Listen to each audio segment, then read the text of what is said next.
That's why I did this safe shirt. No. All right, y'all ready? Yeah. We're going to go live in 3. 3. Yeah. Hold on. Make sure I'm off the Wi-Fi. So Chris. Y'all ready? Here we go. Maybe we can go to Jezebel. Oh, wait, I lost the button. That would be great. I didn't know he was going to say it was too soon. No. I mean, it's crazy because I just pulled that up today. Yeah. All right, y'all ready? I just Stand pulled by that for me, up today. please. Kid you not, in my email. Stand by for me. Let's get it. So that's confirmation. Stand by. You missed it, but there you go.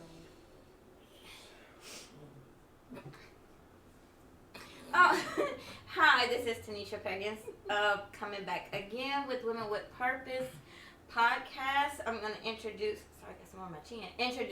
my guest speakers with us today. We'll start with the beautiful Ms. Prophetess. Good morning, everyone. This is Prophetess Destiny Harris. Prophetess Destiny Harris with Beautiful Ashes. We're here today with the beautiful teams. You want to go first? Introduce yourself. Oh, I'm sorry. You have to redo. I wasn't even live. Stand by. Sucker. Somebody's pump. Oh, No, stand by. You're live. Hi, this is Tanisha Peggins with Women with Purpose podcast. I'm going to introduce my guest today. We'll be talking about depression, fear, anxiety in the youth, and I'll start with my co-host. Good morning. This is Prophetess Michelle Harris with Beautiful Ashes Outreach and introducing our beautiful youth. Hi, I'm Talia Watkins. Hi, I'm Kendra Towe. Who are y'all again? I didn't hear y'all. Sorry. Hi, I'm Talia Watkins. Hi, I'm Kendra Towe. All right, thank you guys for joining us. I just want to say I'm proud of you guys. One, I thank you for supporting and being on, and I'm so proud of all that you've been through, and just the fact to be here today to talk about it. So that's huge because the youth go through so much, and we don't know, and they don't really talk about it.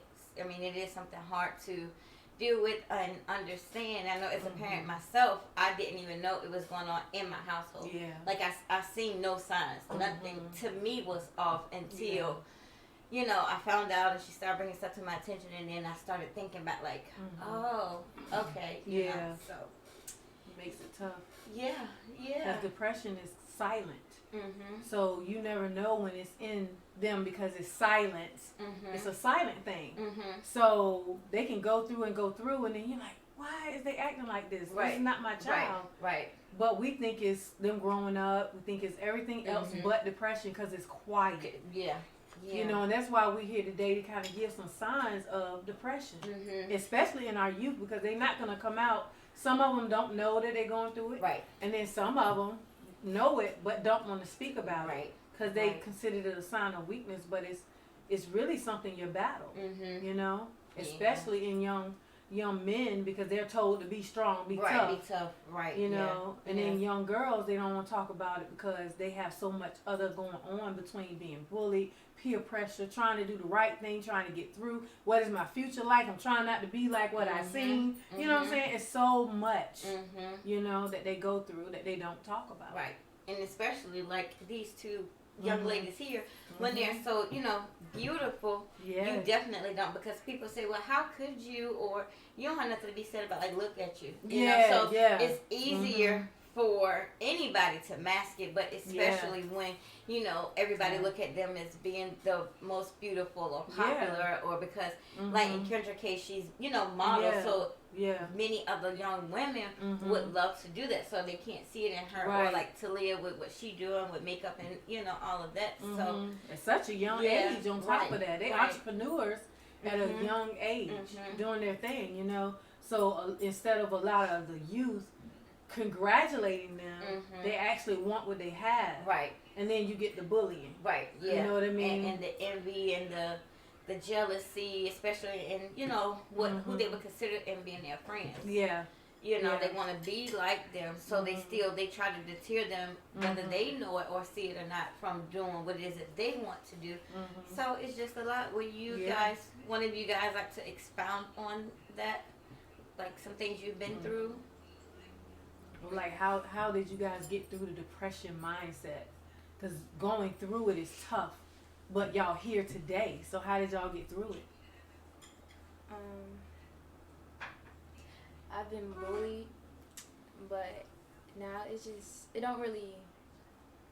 I've been bullied, but now it don't really matter to me no more because I'm really focused on like my future and stuff. So I'm not really worried about them no more.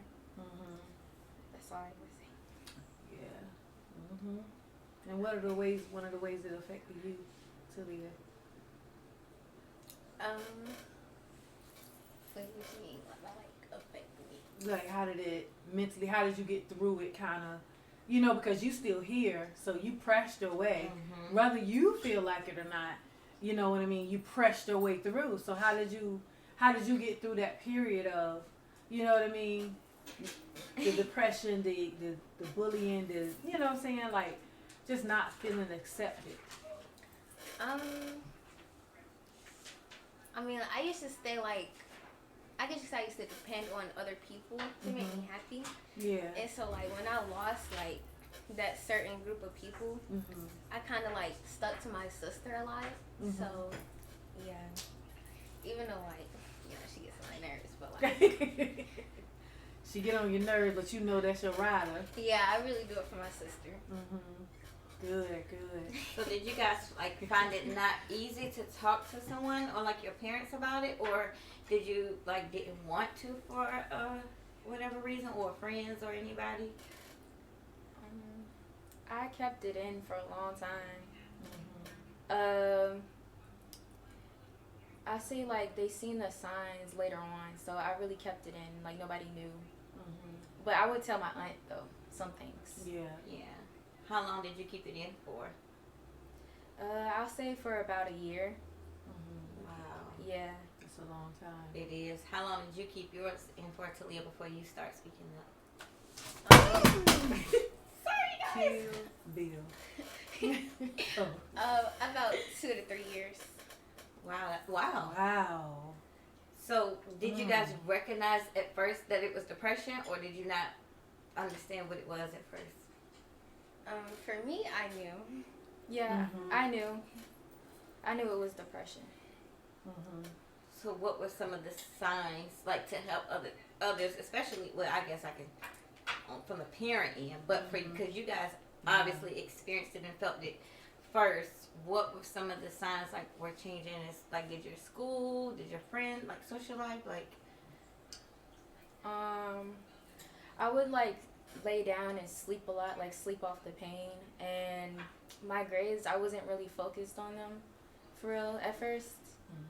And like with friends, I wouldn't like go out as much as I would.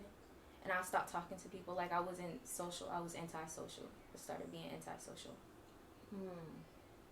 And didn't trust either. Yeah, I didn't really trust nobody after that. For me, it was like isolation and the grades dropping, and it was like I would do stuff that I wouldn't normally do, and I didn't like really care how the results would be. I would just do it. I guess to feel something other than what I was feeling. Yeah. To try to help numb the pain. Yeah. That's when it gets tough right there with the youth. And that's why we as adults got to make sure that we can't leave the youth behind. You know, and I know that, you know, we all work and go through things, but we have to pay attention to what's going on in the household. Pay attention to who your children are around. Because signs of depression sometimes when they first start can look normal. You sleep, you know what I mean? What youth don't sleep. You know what I'm saying? So you can overlook a lot of it. Talking, like she said, isolation. In Kendra instance, no trust. You know, don't want to be around, which is technically the same thing. Right. Don't want to be around people, and then start connecting with people that's already rejected. Right. That can't help them but will keep them in that same, you know, depression state. Right. So all their conversation would be is about depression, rejection, hurt, and pain. So who's gonna pull who up? Right. You know what I mean? And you know, it just gets sad because even in school, they don't talk about the bullying until it gets real bad. And then the school system itself is jacked up. Because when you go on teaching your children, don't fight unless you have to, protect yourself. And then they getting bullied. What do you expect them to do? Then they go tell the teacher don't do anything about it. Then they try to go higher up to the school board administration. Then when they do protect themselves, they get 10-day school suspension. The school system is jacked up for bullying. The school rules is no fighting, but what do you expect from them to do? Because they've been going through it. You go through all the proper channels. Right. You contact an administration. They don't do nothing, and by the end, a parent walking in on their child, done killed themselves and found suicide. Notes and stuff. And I know for me, I didn't see it because Talia has always slept all the time. Like, she's always been up all night. She's always slept all day. So I didn't. Right. I didn't at all. So it is easy to miss it. Like, did something, because I know, of course, trauma can lead to depression. So if you guys feel comfortable enough to share what led to the depression, if you feel comfortable to share. Well, I lost my brother, and then I started getting bullied like more. Like, people would say things about my brother. They'll say like, oh, why is she wearing her brother's clothes? Or like, oh, your brother's ugly and this and that. Or like, they'll judge me off of things I wear and stuff like that, and it just made me angry and depressed. Yeah. For me, it was like a mixture of different things. Like, I felt like really lonely, even though like I had family around me. And then like, I'm not gonna say like I was depressed over a boy, but it made things a lot worse because in my eyes, it was like the only thing that made me happy. But yeah. And another supposing to be friend, kind of hurt you. Yeah. Oh, and I had more to say too. You did? Yeah. It used to be like a group of boys. They would spread like rumors that weren't true about me, and then everybody would like go around and be like, "Oh, she's a thought," and they would believe them, but it was no proof to like what they were saying. And how did that make you feel? It made me feel like very depressed and sad. Yeah. And you didn't go home and talk about it to nobody? No. Not back then. Me. I was ready to go up to the school. By the time she would have looked for me, I'd already been gone. Yeah, right. Where he at? And I don't play that bullying thing. I watched a lot of young get bullied in school when I was going to school, and I would protect the people that was getting bullied. That's how I learned. Well, I grew up in a house full of boys too, but one of the ways they would teach me how to fight. But I learned my biggest, strongest, how to use everything was protecting people that was getting picked on. I didn't like that, so I know how it feel, with them going to school, getting bullied and peer pressure, do this and do that, and then they already in a vulnerable state. So with them being in a vulnerable state from what they already going through with trauma, so it's good that we can give these signs, and y'all, the youth, y'all tell other youth how y'all made it, because look at y'all are here today, still making it, entrepreneurs, model, makeup artists. I mean, y'all still pressing through. Yeah, so that's tough. I know for me, growing up, I was bullied. Well, especially females would assume, without even knowing me, oh, you think you better than somebody, you think you look better, especially because my hair was long, and I'm like, I'm cool, like I'm cool. Right. So, growing up in a household where I seen my mom get abused, and like my friends and stuff could hear it, I would get bullied because of the abusive relationship that my mom was in. Yeah. So that's where I was already kind of like going through depression, because I felt like I didn't have nobody, like no real friends, because I had to grow up early.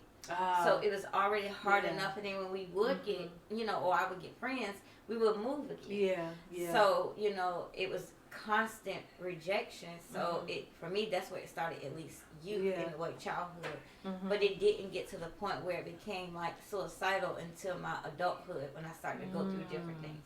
Right. So I didn't like necessarily face suicidal stuff when I was younger, but the depression, the loneliness, the sadness, and a lot of it's done right around the rejection and stuff too. So I would like pretend to be something and someone that I wasn't. Yeah. Especially to hang with the cool kids, so to speak. And it was I know it was pretty tough, you know, with that and trying to fit in and trying to learn who you are, because a lot of fathers were missing out the home, and even if they were home, they weren't home. You know, in my case, my dad was always gone. You know, when he came home, it was structured, but he was gone again. So he was there, but not there. So it's hard trying to validate who you are, because you're watching two people, and you like, you know, you seeing stuff you don't like, and you telling yourself, I don't want to do that. Right. But what other example do you have? That was me. I kept saying what I wasn't going to do. I'm not going to allow this. I'm not going to allow that. But like, I didn't have another example that I could actually see either. Right. So I ended up actually going into that, because my father wasn't in the home. You know, like we talked about in the past. But he wasn't there. But even when he was, it was still a little different. Yeah. You know. Yeah. But he still wasn't there. So like there, but wasn't there. Right. Yeah. That part. Right. That's the reason. Right. So like for you guys, because of course it's youth that's dealing with it. When did it become like suicidal for you guys? Like attempts, thoughts, any of that? When I felt like I didn't have nobody at one point, and I felt like I needed, like, I don't know, to numb the pain or something. So I started cutting my wrist and stuff. Wow, that was tough. So did you feel like it would be easier to deal with if you just wasn't here to deal with it? Yeah. Yeah, I feel like it was too much pain, like with losing my brother, and then like with bullying on top of that. And I just felt like I didn't have nobody, so I just felt like I didn't want to be here no more. Yeah. Alright. What about for you, Talia? Okay, when you're at school, it's like, I'm not gonna say like I'm fine, but like I'm fine because there's like other people there, and like you don't like, you feel alone, but you're like not alone, if that makes sense.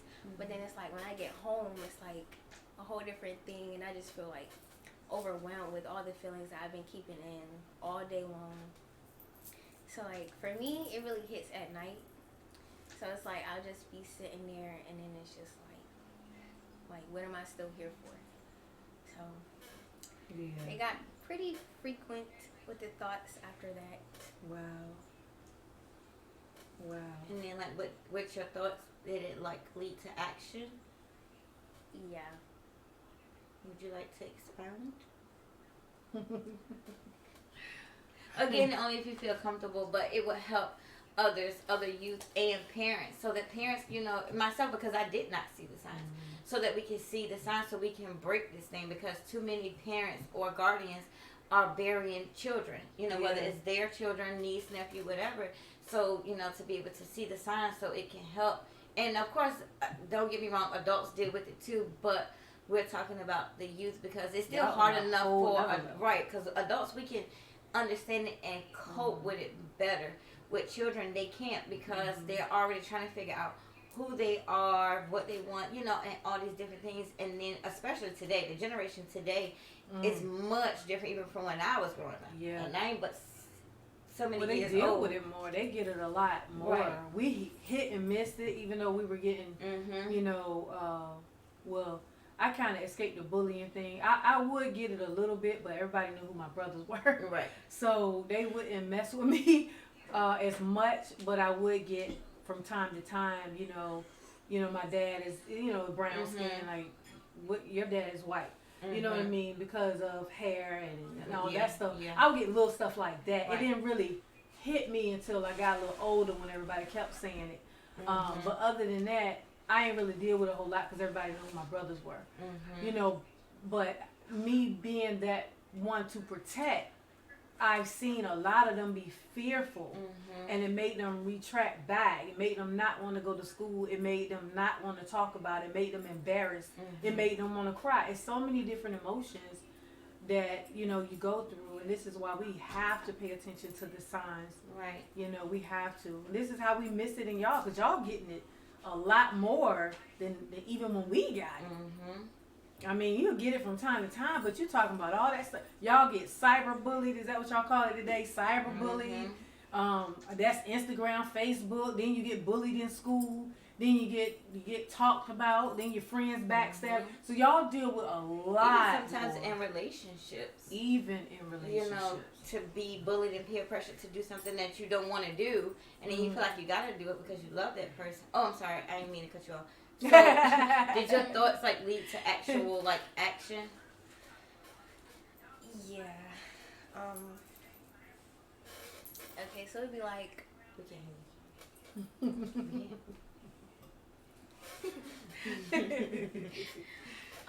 It led to actions like a few times. Like I try to be strong the whole day, and then like one little thing would just put me over the edge, and it's like I'm gonna do it tonight. Because I can't take it anymore. Yeah. So, for me, one thing that, like, really just puts the icing on the cake is, like, being, like, yelled at or fussed at or argued with. Like, I don't know. It just does something to me. So, it's like, no, like, no. Whoo, land. That's a lot. That's a lot. That is a lot.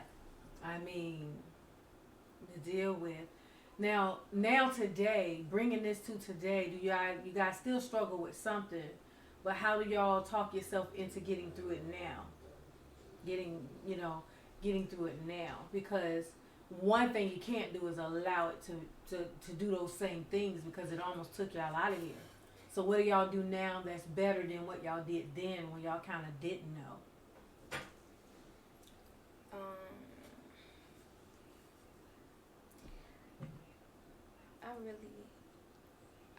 I just think about my future, basically.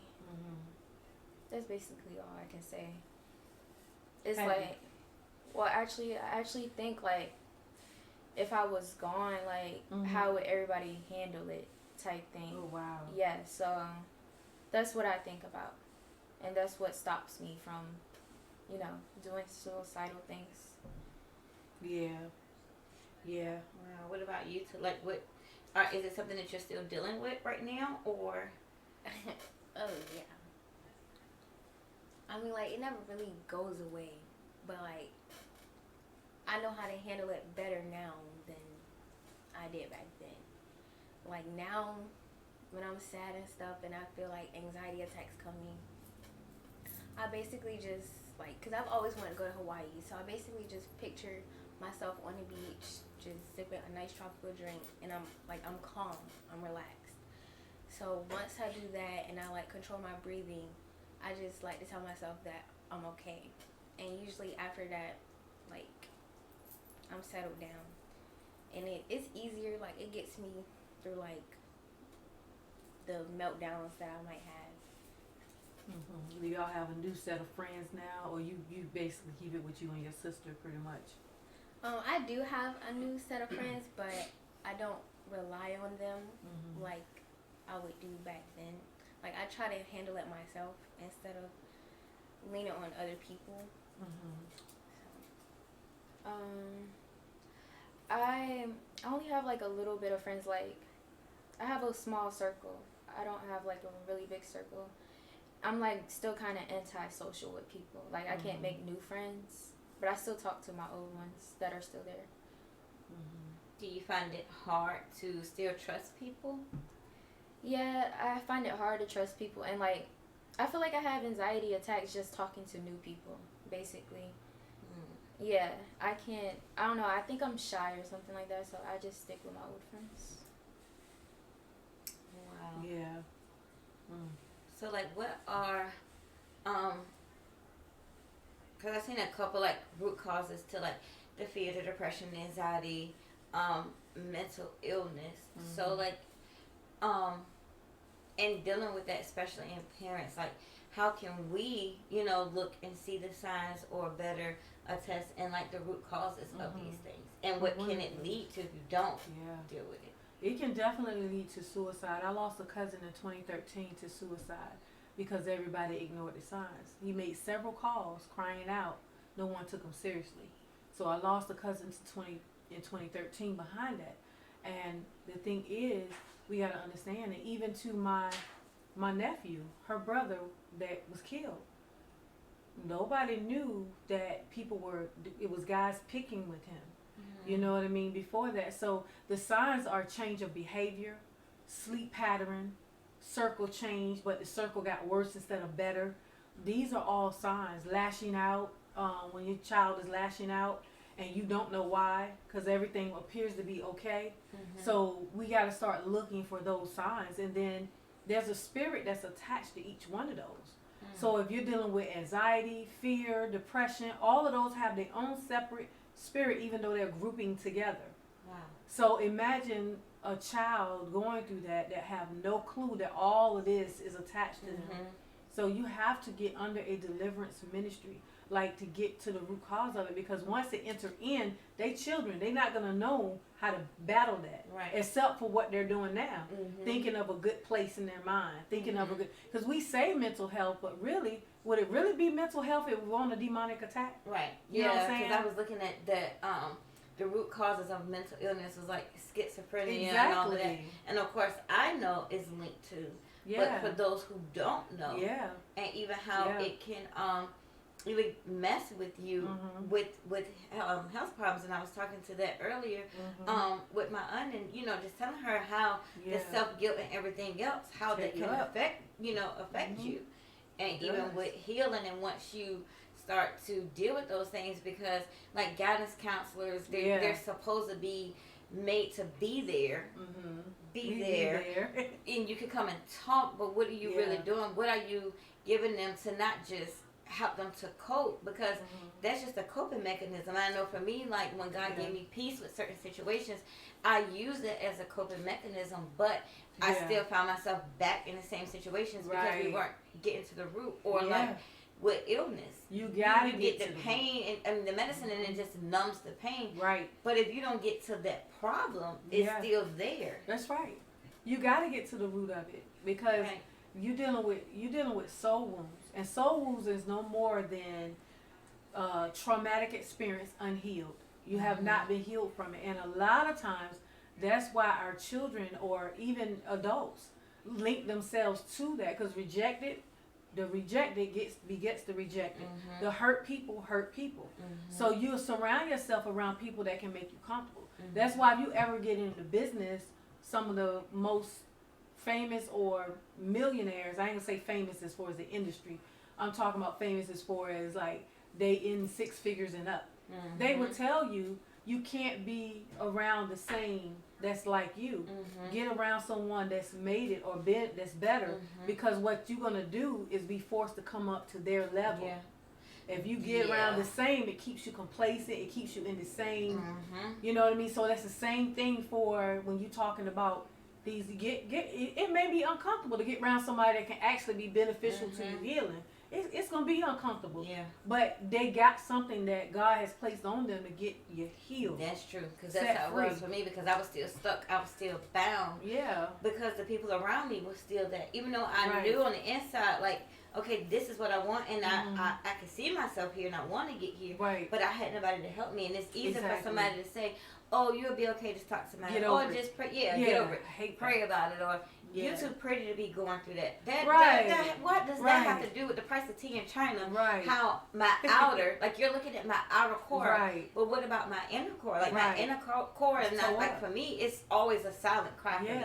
Like I laugh more, I joke more, I'm a people pleaser, I'm trying to see everybody else happy. But in the inside is like something is like, help me, and my Kevin Hart voice.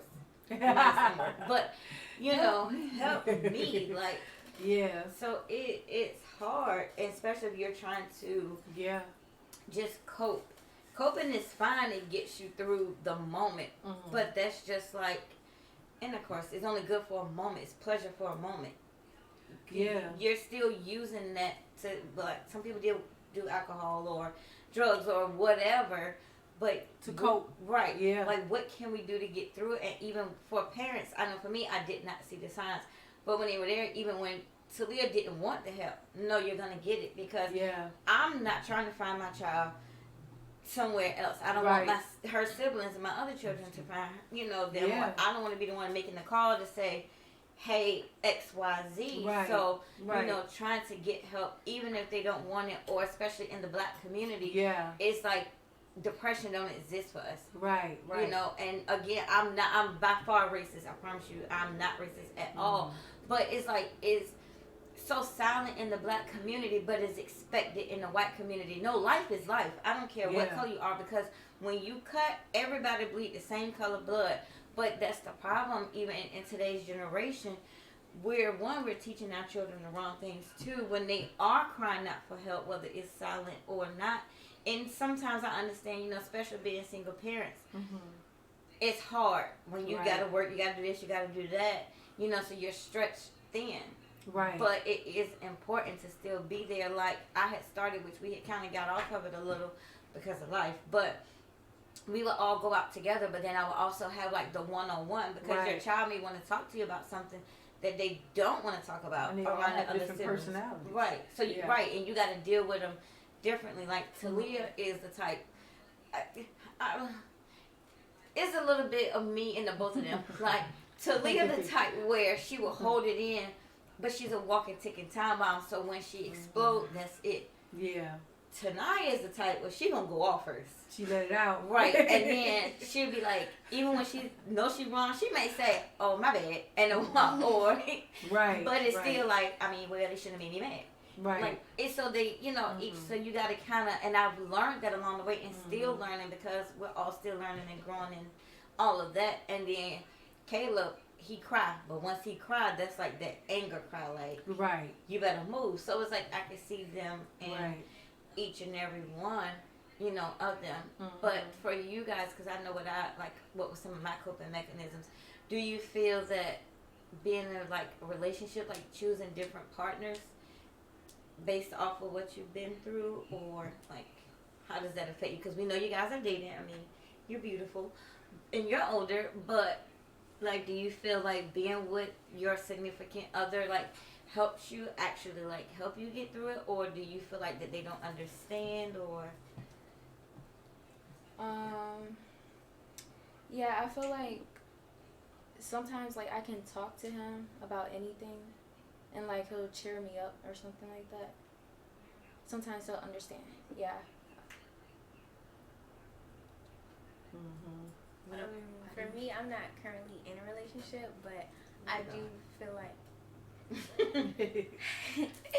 the person I was with, helped a lot, and I still do talk to that person right now, because sometimes when I can't calm myself down, that person does, and it's nice to have at least one person that will always be able to help you.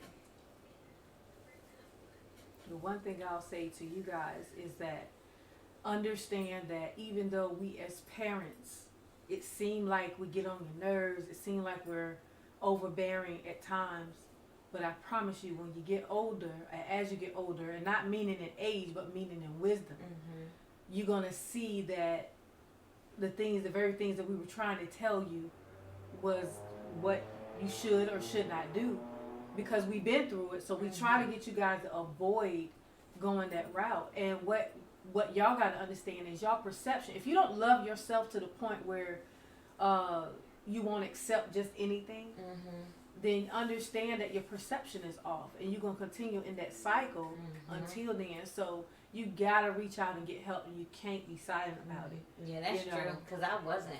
Yeah. And I could love everybody else, but I could never love myself. Right. But it really wasn't, looking back, because I did not understand what love really was. But because I wanted to be loved so bad, that I just kind of forced, and I loved people how I wanted to be loved, right. but it wasn't how I needed to be. Exactly. So, but my perception was off. Right. You know, even now, I still question myself with certain things, like, let me not. Right. Or, you know, and relying on God, because that was really, really the one. Like, that was the only, it was, is, and, you know, to come the only one. But now going through that, you know, with Talia, I can pay attention to the signs, but I can't say for anybody out there, just even if you have multiple children, just because this is how this one child handle it, don't mean that this is how the other one will. So it may be different signs. So don't, you know, negate the fact that, okay, because so-and-so didn't go through this and this child must not be going through it. No, that's not true, because like I said, different children, different personalities, different situations, you know, because that child's trauma may not be the other one. And trauma isn't always obvious. It's not always what you can see. No, it's not. Because I know, like, that emotional, that's like abuse. The verbal and mental abuse is worse than the physical. So sometimes that emotional trauma is worse than the physical. You know, because that scarring is now inner scarring, you know, versus if you fall and, you know, you scraped your knee or something like that, it heals. But it's like, it's kind of like an infection. You got to go in and heal that thing before, like, the symptoms show the infection is there. But sometimes we don't know the infection is there until the symptoms show. Right. You are. And that's why we got to understand that even though we grew up in the era where we got Towe out the frame, they lit us up with the belt like a Christmas tree, and it helped us. But I would say I've learned that that's not always the route. Right. Because there's a root to as to why, you know, your children is lashing out. You know what I mean? Because there was a root to why we did it. It's just nobody listened. Right. Shut up. Stay in the child's place. Go sit down. That's how we were taught growing up. So we never. Or kids shouldn't have feelings like. Who are you? And I know I didn't deal with it the best way, because I was dealing with my own battles, whether knowingly or unknowingly. But I still believe that children still have feelings. They still go. They're human. Any person who has breath in their body has or is going through something. So we shouldn't, you know, ignore it. Or you too young to be going through something. You're too young to be sad. I didn't know that it was a certain age where it, like menopause, like, you know, around this time bracket. I didn't know that depression and sadness and suicide, because you are now, it is more common that children are killing themselves. And I know for me, especially with my household, it stops here.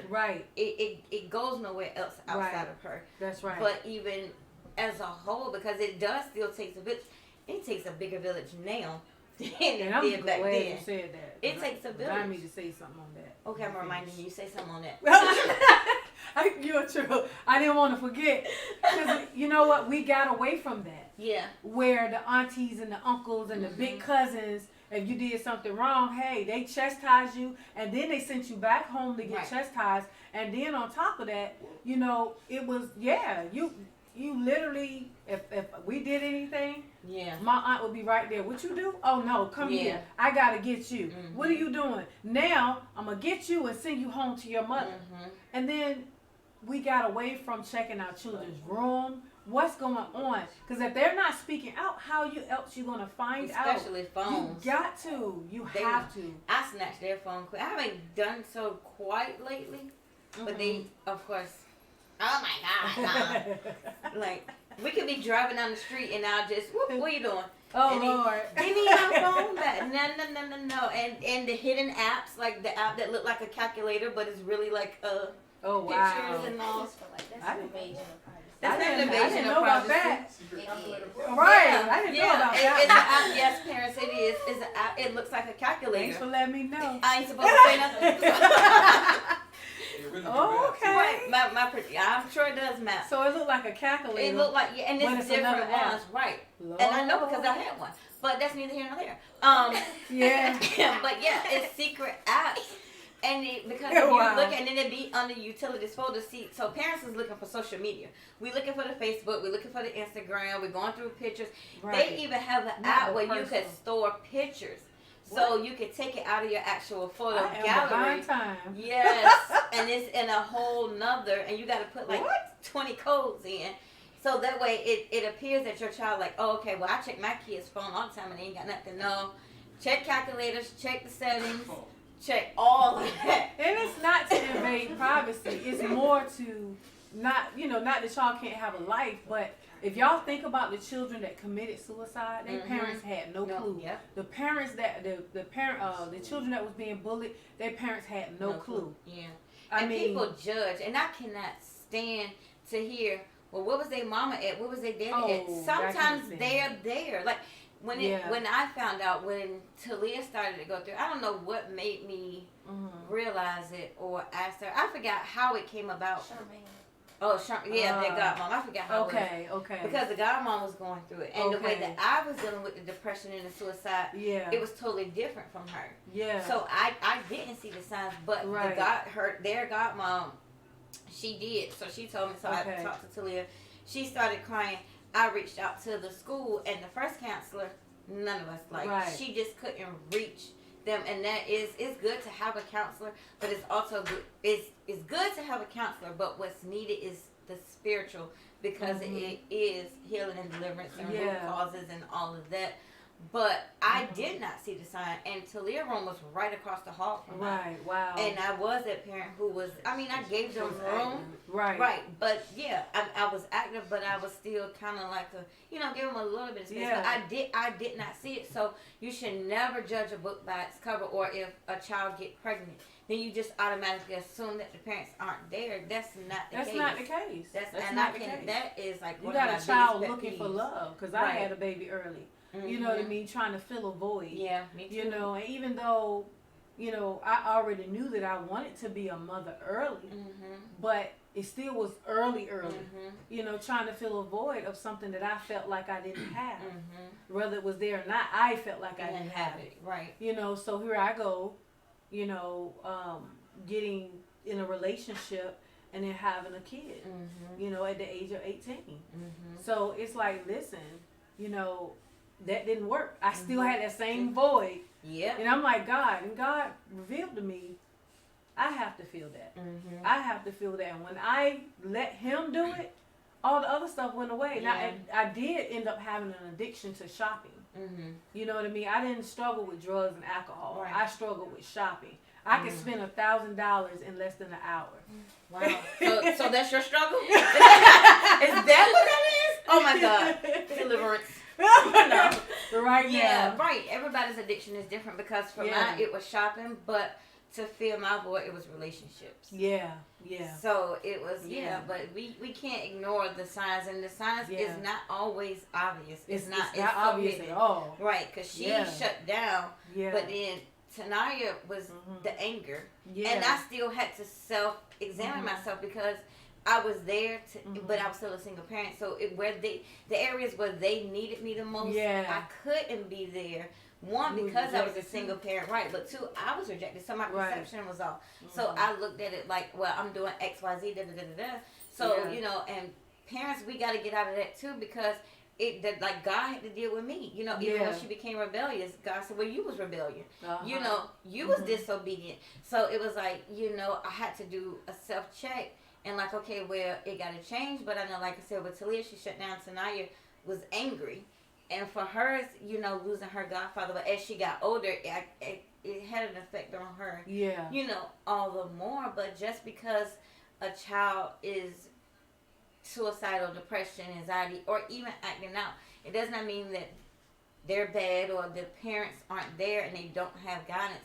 They're just going through a battle, and instead of judging, or because we don't want to deal with it or face the reality that is existing, we're leaving them still to deal with it on their own. And even if they say they're okay, your child.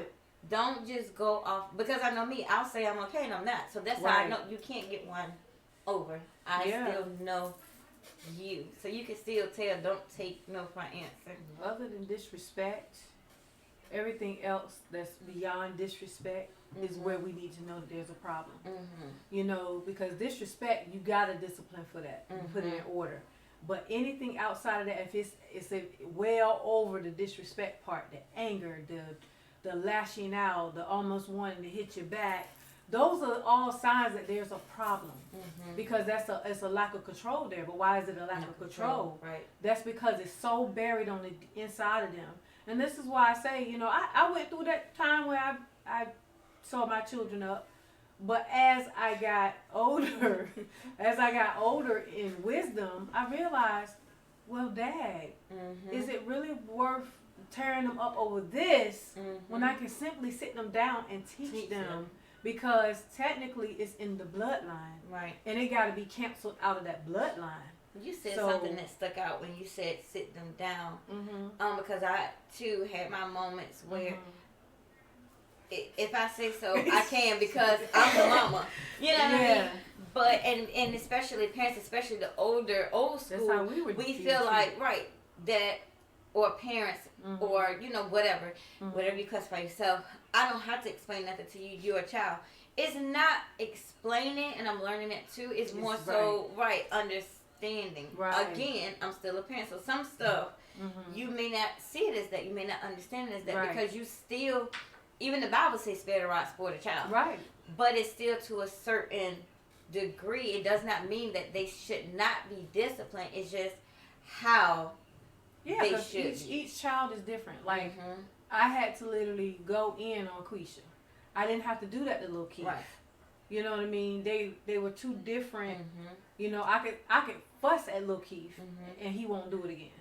You know what I'm saying? But I had to literally continue over and over again with Quisha. Constantly, because she wanted to be so perfect till she became a liar.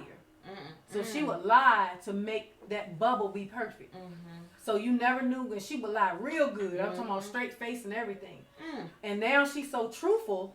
Like, you try to get her, listen, wait a minute, I understand you ain't a liar no more, but you're a little too truthful right now. So there's different, stems to rejection and wanting to feel accepted and wanting to feel loved. We got to catch them with the struggles and sit down and say, hey, listen, I'm not going to punish you right now, but what's on your mind? Talk to me.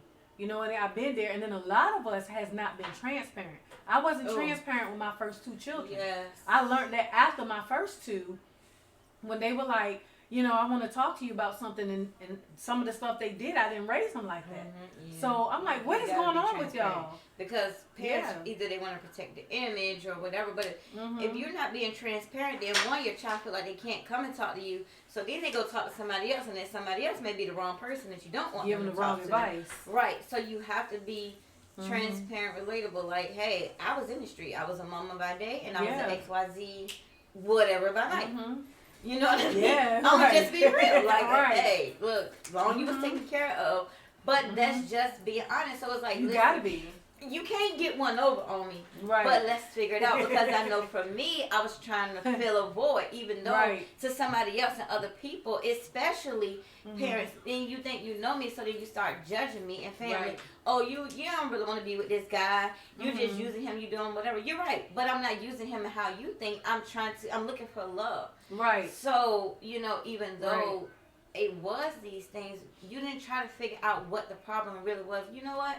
You hanging with a lot of different dudes. What's up? Like, what's going on? Yeah. And like something that Kendra said that stuck out and made me relate to her was just the rumors. People making rumors about her.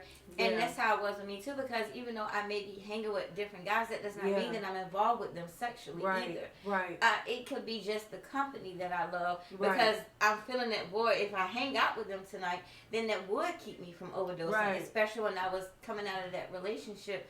It wasn't that I'm sleeping with this guy. I'm trying to avoid killing myself, or, whatever, or being overprotective over my children because I knew what I didn't have growing up. So we have to be transparent, and relatable, and keep an open book, open communication. Even though sometimes my kids are a little too open, and I'll be like, oh Jesus, okay, or just listening to their conversations, and I could be driving, and I turn my AirPods up because you ain't gonna like my response. But we do have to be transparent. So for y'all, did y'all feel like y'all couldn't tell your parents for whatever reason, or you just chose not to? I feel like I just couldn't tell my parents. Like, I don't know. I feel like they couldn't help me, so I just kept it in. Why you feel like they couldn't help you? Because they never really opened up, or you just like? Yeah, I didn't really open up. Like, we didn't really have a discussion. Basically, we didn't open up about the stuff. If that makes sense. What about you? For me, I didn't want to say anything because I didn't want people to look at me differently. Cause when I'm comfortable around you and I'm friends with you, I'm like really goofy and fun to be around. I'm like always smiling. Yeah. So it's like when my eyes, if I tell you this, you're gonna constantly, every time you see me, it's gonna be, oh, is she gonna start crying now? Like, and no, I don't want you to see me like that. So I kept it to myself. Wow. And that's one of the things that y'all learning now not to do, because what happens is it allows them thoughts to continue to grow. You know, because now no one knows and no one can help you. So I'm glad you guys learned to speak out, or at least find a person that can really, really help you get through. Not let you stay there, but really, really help you to talk about it. The line of communication has to be open. You know, I learned the hard way, but it has to be open for children to be able to talk. You know, and then a lot of old school, I know when I was growing up, a lot of old school used to say, you know, don't question God. I'm like, well, who am I supposed to, if he's the creator? Yeah, so it would who be, am I supposed to ask? and it got me fearful to the point where I literally, like, would, even if I say, oh my gosh, why do I got it? And I'm like, oh God, I'm so sorry. Like, I think I'm not, like, lightning gonna strike down. Yeah. Or something. But no, it's good because if you're questioning him, he's gonna give you revelation. And he has to reveal to heal. But it's amazing, right? Because even sitting here, what literally just dropped in my spirit was, they have purpose. Yes. So it makes sense, and that's why the enemy wanted to take y'all out early, because had he done that, what's taking place right now wouldn't have taken place, which would have meant y'all wouldn't have saved somebody else. Right. Because trust and believe, somebody somewhere is listening, watching, and you literally just saved them. Yeah. So had he took you out early, it wouldn't have took place.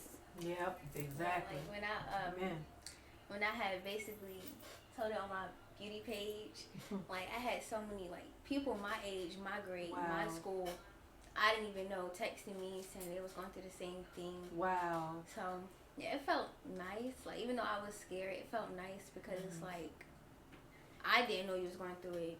Now me and you know, like I can help you. Right. Right. Cause y'all stronger than y'all think. Cause y'all still here.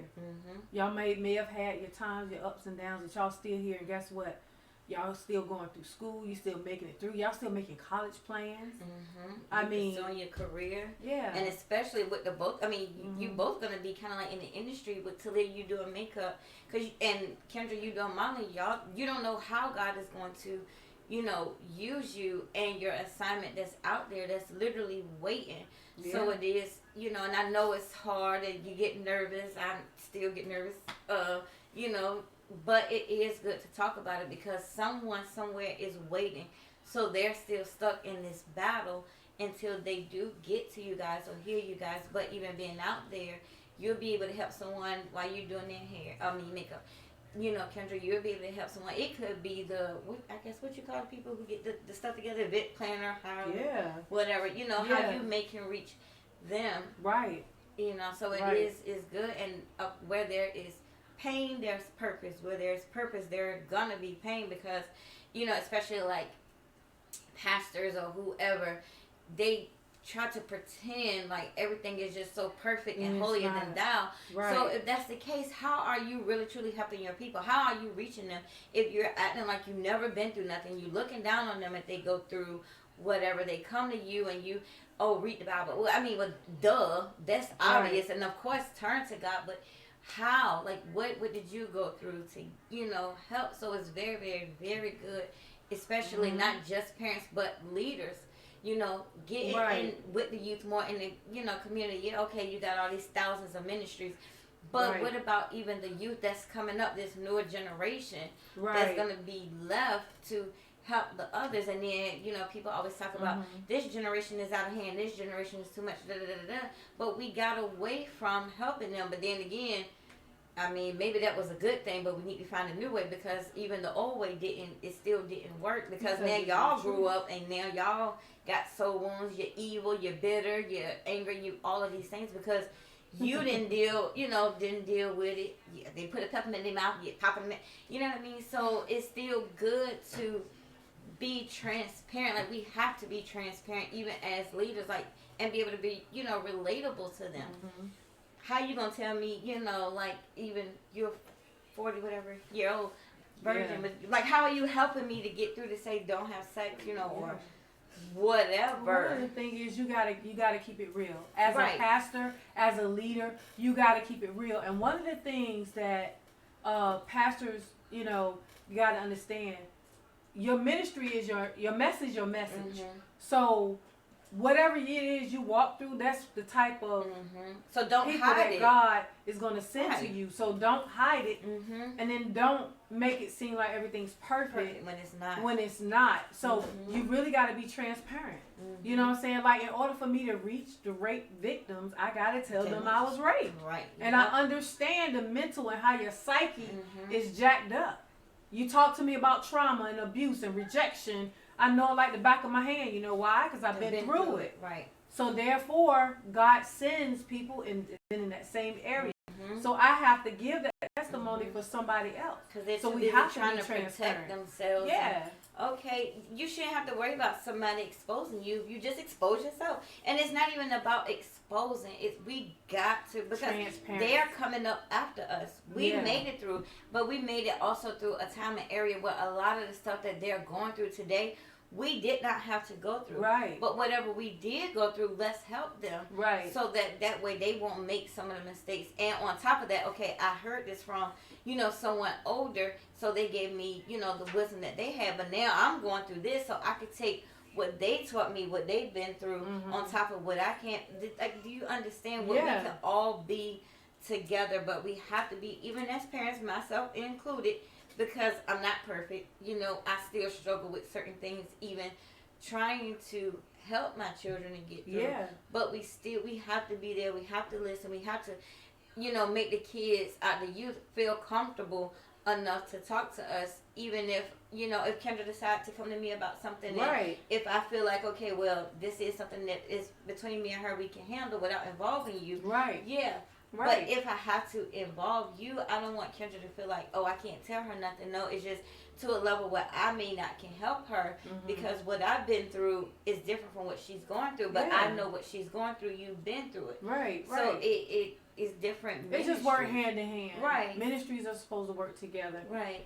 And especially in this case when we're talking about our youth, because we can't be acting like we haven't been there, and then they feel that they have no help. Yeah, I did it. Yeah, I did it. And I did this because of rejection. I did that because of this. And then they can understand that, hey, look, I'm not looking at you any different than when I did it. But what I am seeing is your purpose. Right. What I am trying to get you to do is walk your purpose out and see you for who you are, and see how beautifully and wonderfully made that you are, and see that there's more to you than just that trauma. You know what I'm saying? So that's what it's all about. You know what I mean? So yeah, we gotta start really pulling together like we did in the community. Yeah, sticking Back together. in the day. Yeah. And parents, if your child, children, go to somebody and talk to them. Children, youth, whoever. Go to someone that you can talk to them, that's going to be able to relate and understand, pray with you, push out of you what God has put in you from the very, very beginning. But parents, if your child do go to someone, of course, make sure it's somebody that can be trusted, that's not going to lead them down the wrong path, that's not going to judge them or anything like that. But we can't take offense if our children go to someone else who can help them, because we honestly may not can help them, but as long as they are getting the help they need and are being led in the right direction, don't be upset because your children may not receive from you what they will receive from somebody else, and we don't know who God has given what assignment to. So we can't, because Talia may not take it from me, but she may take it receive it better from you because I'm her mom, or Kendra, or whoever. So we just have to come together, and there will be a part 2 to this because there's so much more. But we have to come together. We have to help the youth. We have to be there, but we also have to be transparent. And for you guys, I'm so thankful for you. I'm so proud of you. You are very, very, very courageous. You're bold. You're beautiful, and y'all have purpose. And that's why the enemy, decided that he thought he was going to take y'all out, but y'all are still here. So that's right. We thank you guys for tuning in. Stay tuned for part 2. Again, we have Prophetess Michelle Harris. Amen. We have makeup artist Talia Watkins. We have the beautiful model Kendra Towe. And I'm Tanisha Peggins with Women with Purpose. Tune in for the next one.